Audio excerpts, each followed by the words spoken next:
things like Microsoft's phone or Microsoft's web efforts to expand online. That's been collapsing with now with Silverlight being cancelled. I think we almost covered it the previous week. I don't think we had enough information about that. The other thing about it is they talk about how Silverlight is still going to be used in the phones that they have. But one of the things you'll notice, they don't actually mention any numbers of sales, and I think it's pretty much a disaster so far. All they can do is just mention some case studies like Dell or Microsoft employees receiving a phone basically being imposed upon them.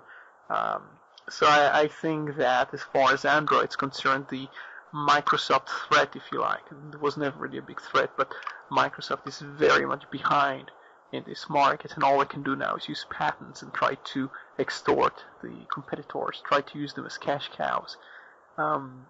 That's most of the good news anyway.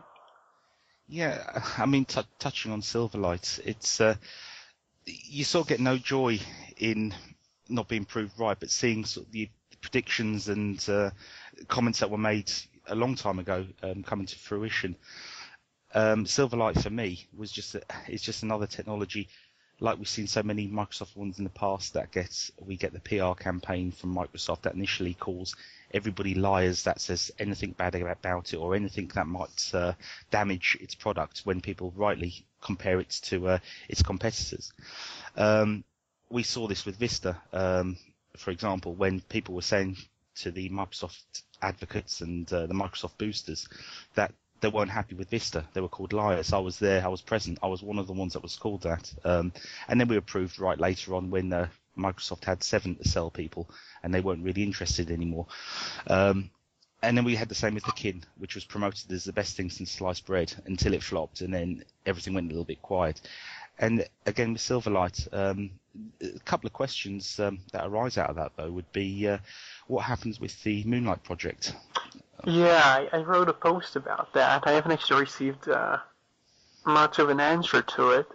I think it's kind of a rhetorical question. I mean, now that there is no assurance there will be any future releases of Silverlight for the web, I think actually a more major ramification is all the people who build websites with Silverlight cannot count on people being able to access the same content, be it videos or games or whatever they created in Silverlight is pretty much kind of like the old Shockwave content. It's rubbish. It's a bunch of binaries or even XML files that nothing can read. These days, people can still get the plugin, but in the future, it's just any person who's built a career around Silverlight, and I saw all kinds of companies that do that. They're pretty upset about it. They try to kind of suppress the news and to push it back a bit. And Moonlight was never taken too well. I don't think many people even downloaded the thing. I once saw some numbers, and I think it was pretty disappointing for them. And I haven't. I actually added a news item. I have an index of Moonlight news on my site. And one of the things I noticed is in the past I'd maybe have like 10 posts about it per month. And this time I added one in November, basically saying, well, what's happening with Moonlight? And the last time I wrote a post about it was in July. Okay, so it used to have like 10 posts about it a month. And now for about 3-4 months, and I've noticed this before, but I didn't realize just how long I haven't written anything about it. Because there is no news about it, there is no input. I don't think there is any development going on around it. Even Silverlight itself, I wrote posts around August, and they got picked up by some big sites about the fact that Silverlight was just kind of not in the news anymore, and Microsoft wasn't making any announcements. Nobody was talking about it. So surely, it couldn't have been, quietly growing or something. It was just kind of abandoned or not marketed anymore. And that's what happened. That's the reason Microsoft basically gave up, because they would have had to spend lots of money to try and revive this thing, to make people use that. And part of the things that compete against that is HTML5 now. So. Well, I mean, for me, the writing was on the wall when I believe it was Channel 4 removed Silverlight. They were facilitating it for I think it was a There couple of were weeks. there were actually two channels in the UK. I think ITV is well. I think there are two channels in the UK which previously used Silverlight. The BBC almost used that, but you'd expect that because the people who run the media division in the BBC are former Microsoft people, and they have lots of executives in from Microsoft UK entering the BBC, and they always tend to kind of favor. They kind of know the public knows about this situation, and people have been screaming about it for quite a few years. But yeah, they actually did consider Silverlight at some stage. People don't know that, but before they made the Flash version of iPlayer, they did look at the option of Silverlight as well. Because I mean, for people like myself, I don't particularly watch a lot of television. Channel 4 was the exception at the time, but in terms of exposure to Silverlight or being blocked from sites facilitating Silverlight, I found that there was very few. Obviously, the Channel 4 was one, but that was removed. And I think that then, to me, was the writing on the wall that it wasn't going to go anywhere. Yeah. I mean, I would speak to people with very little computer interest, and it would be a case of they wouldn't even know what the word meant. Never heard of Silverlight. And that, to me, was its real sort of the site of its death. It's really a good word, actually. When you think about the structuring of the word from a marketing point of view, what it's supposed to mean.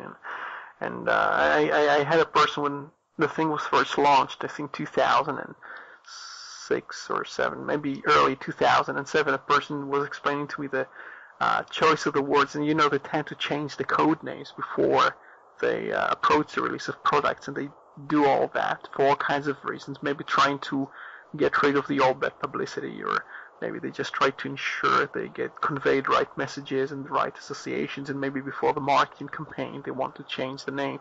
And even even with Project Natal, they had to change that as well. And I think they with Windows Phone 7, I'm not sure what it was supposed to be called, but they have these internal project names, and they have these kind of public names that eventually you find out about. What I was going to say is the Silverlight. You mentioned the UK examples, but I think in the US some of the bigger examples were the baseball, and the second one was MSNBC. Even a Microsoft website or a site that's partly associated and serving Microsoft in a way, even they would not touch Silverlight. And they actually said something to explain these decisions. It's just interesting that even those who are close to Microsoft would not touch that.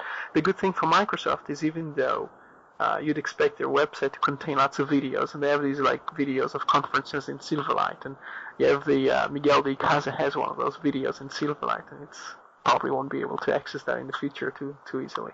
But Microsoft was still using Flash in lots of places, and people kept asking questions. It was like years after the whole thing started, and they had to compel themselves to actually show, look, we are using this thing. We're not exactly happy about it, but we have to show that we're using it. So at least now they basically say, okay, it's done, stick a fork in it, it's finished. We don't have to pretend that we like this thing anymore. And the same thing happened with Keen after 42 days. They got so much bad publicity, and they just kind of ensured that they.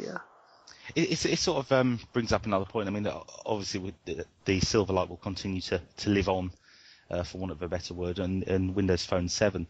But recently, I was looking at all the technologies that Microsoft has moved onto Windows, onto its new platform. I probably shouldn't say technologies, should I? You mentioned this before, and I'm very pedantic about it, because I know that when the companies, they technologies about software, and the reason they do that is they want it to be perceived as something you can patent sometimes.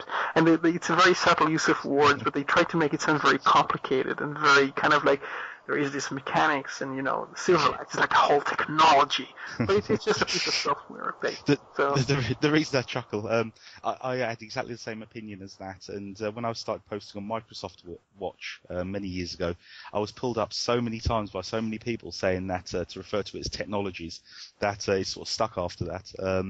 But yes, I completely agree with you, and it's funny you should sort of mention that to me now, because I've always felt uncomfortable using that word, but obviously it's just something that's stuck with me now. Well, all these items, products that have been moved over to to the Windows Phone. It doesn't bode well when you look at, you've got the Zune, I believe you've got parts of the Zune product moved on to Windows Phone 7. No doubt you'll have Bing as a search engine. I was just starting to write a post about